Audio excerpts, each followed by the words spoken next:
Let's set the scene like this. You're 20 years old, not 30, not 25, 20. Which means you still remember what it felt like to be a teenager chasing a ball on a sun-beaten court, but you've also started to understand what it costs to keep chasing when the whole world is watching. You're standing in Rome, not as a tourist, not as someone's guest. You're standing inside the Foro Italico, one of those places that feels like it was built by people who believed sport could be art. The clay is still dusted across your shoes, your socks, the hem of your shorts. That deep orange-red color that gets into everything, your fingernails, your memory, your sense of what a long rally feels like. The Roman sun is dropping now, the kind of slow golden hour that makes even a loss feel like it belongs in a postcard. Somewhere up in the stands, fans who scraped together savings, who took time off work, who flew across oceans, they're folding their Philippine flags, carefully, gently, like you fold a letter you can't throw away. They press those flags against their chests and you don't need to hear the words to know what they're feeling. They're holding on to something, and that something is you. Your tournament is over, that's the fact. The cold, unchangeable fact. You gave everything you had, every sprint, every slide, every moment where your lungs screamed and your legs said no and you said yes anyway. You pushed Alina Rybakina, the world number 2, to the absolute limit across 3 rounds, not 2, 3. And yeah, the final score will say you lost, but anyone who watched knows you didn't just lose, you competed. You stood on that red dirt and you showed the entire tennis world, all those people who still whisper about hard court specialists and clay court questions, that you belong, not someday, not next year, now. And then, just when you think the story of this week is finished, just when you've started to pack your bags, mentally moving on to whatever comes next, a phone rings. And nothing is ever the same after that. That's exactly where Alex Eala finds herself right now. And if you think the Italian Open was the headline of her 2026 season, you haven't heard the full story yet, not even close. Let me rewind you to the beginning of this week, because context isn't just background noise, context is everything. Alex came into Rome ranked 42nd in the world, and look, 42 sounds respectable. In the WTA, 42 means you've beaten a lot of very good players, but it also means you don't get the red carpet. You don't walk into the Foro Italico and have people clear a path for you. You still have to prove yourself every single week. You walk into these big tournaments knowing that one bad day, one lapse in concentration, one moment where your legs don't respond the way they need to, and it's over. The pressure isn't theoretical. It lives in your chest from the moment you wake up on match day.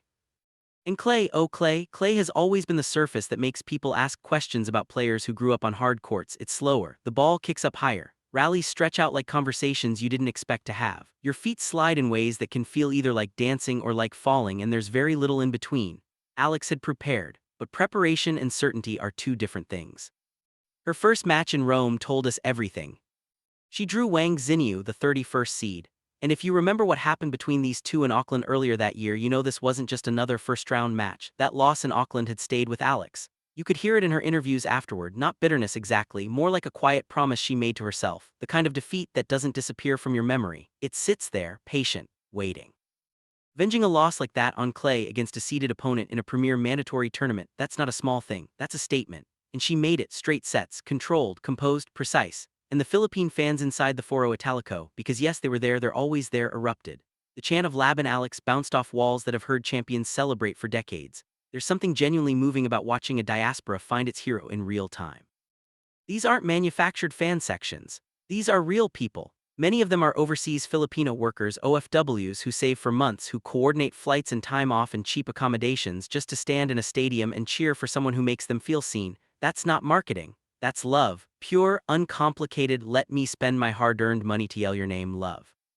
After getting through Wang Xinyu, Alex knew what was coming next. Alina Rybakina, world number 2, one of the most naturally gifted ball strikers women's tennis has ever produced. A player who hits with this terrifying, effortless power that makes even top 10 players look slightly out of their depth. Going up against Rybakina on any surface is a challenge. On clay, when you're still proving your credentials on the dirt, it's a mountain with no clear path to the top. But here's the thing about Alex that keeps standing out the more you watch her. She doesn't shrink. She doesn't look at the scoreboard and start calculating how to lose gracefully. The match went 6-4, 6-3. On paper, that looks comfortable. On paper, you might think, okay, straightforward win for the favorite. But the clock told a different story. 1 hour and 32 minutes. Against the world number 2, on clay, Alex didn't just show up and wave goodbye. She competed for every single game. She pushed Rybakina into extended rallies. She forced the number 2 player in the world to work. When you watch that match back, really watch it, you see a player who belongs in the conversation, not as an interesting underdog, not as a nice story, as someone who can genuinely make top players uncomfortable. Losing to the world number 2 in a competitive match at the Italian Open while ranked 38th because she jumped 4 spots just from that week isn't a disappointment. It's a credential. It's a resume line that future opponents will have to respect. The tournament was done. The team started winding down. Coaches, physios, support staff, everyone began the mental transition to whatever came next on the calendar. And then the phone rang. The call came from WTA headquarters in St. Petersburg, Florida, and the message was the kind of thing you have to repeat back slowly, maybe twice, just to make sure you heard it correctly. Alex had been awarded a wild card into the main draw of the 2026 US Open.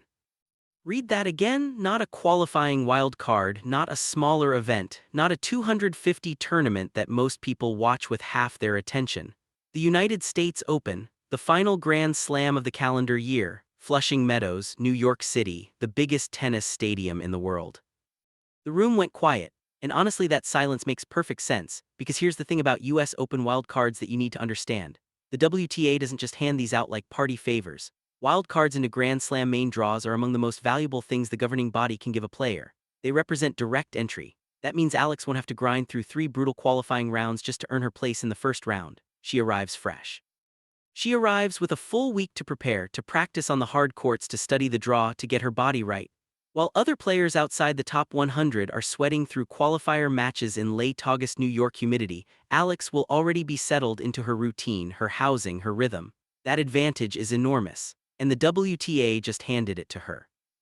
Now the obvious question is why? Why Alex? Why now? And why does a player ranked 38th in the world, someone who, depending on withdrawals and the size of the draw, could technically have had a chance at direct entry anyway, why does she specifically receive a wild card?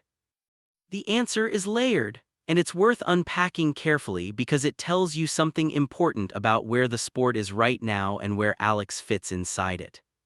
The ranking argument alone doesn't fully explain the decision. At 38th, Alex is hovering around that boundary where direct entry into slams becomes a genuine conversation. But wild cards exist for specific reasons. They exist to bring in players who the governing body believes will elevate the tournament beyond what rankings can capture. They're given to players who have demonstrated the ability to draw crowds, to generate stories, to create the kind of emotional investment from fans that makes a tournament feel like more than just a sporting event. And Alex, whether she fully realizes it yet or not, has become exactly that kind of player. Think about the trajectory. A year ago she was ranked 140th in the world. Let that land for a second, 140th.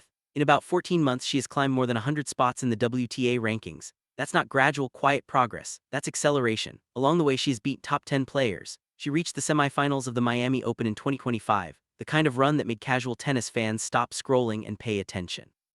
She had a quarterfinal appearance in Dubai. She's been in the later rounds of events consistently enough that the results no longer feel like surprises, they feel expected. The bar has shifted.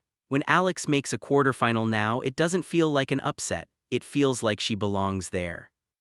And then there's the crowd element, which the WTA absolutely factored into this decision, even if their official statement was careful about how it was framed.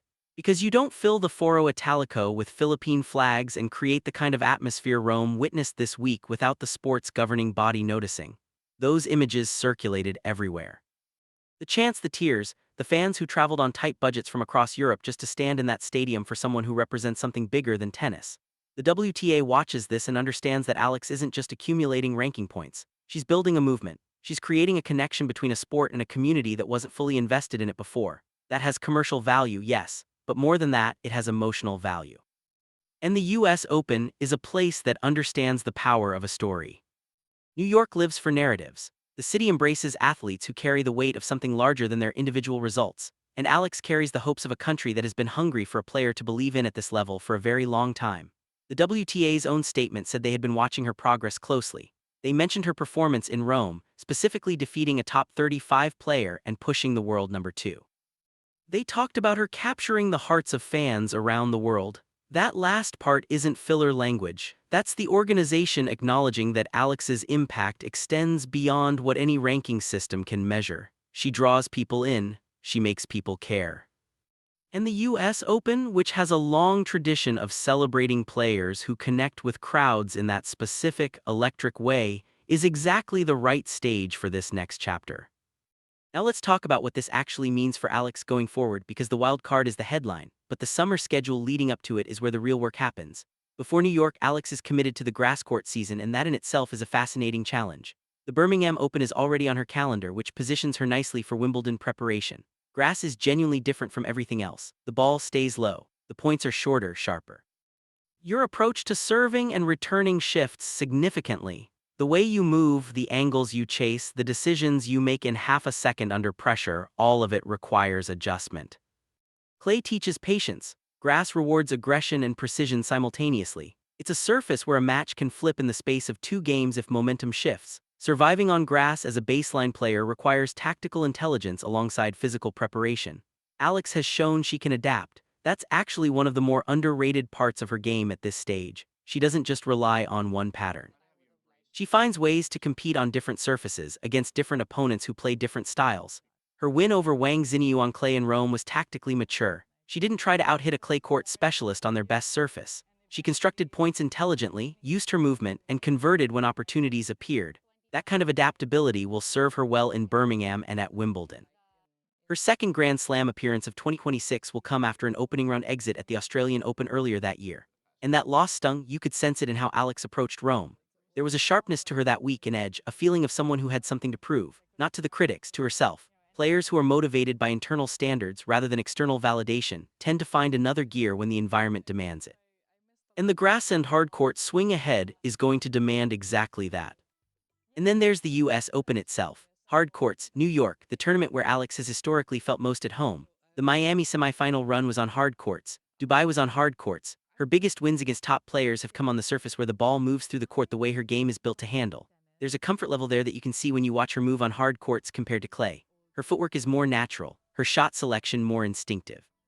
Her confidence in going for winners on crucial points just slightly higher. Arriving at Flushing Meadows as a wildcard recipient, with a full week of preparation behind her, having already gone deep at a premier event on clay and spent time on grass at Wimbledon, Alex is going to walk into that tournament with more match experience and physical confidence than she has had at any Grand Slam before. The US Open crowd is also going to embrace her. New York tennis fans are some of the most vocal and knowledgeable in the world, and they have a particular soft spot for players who compete with passion and carry a compelling story. The Philippine community in New York and across the East Coast is substantial.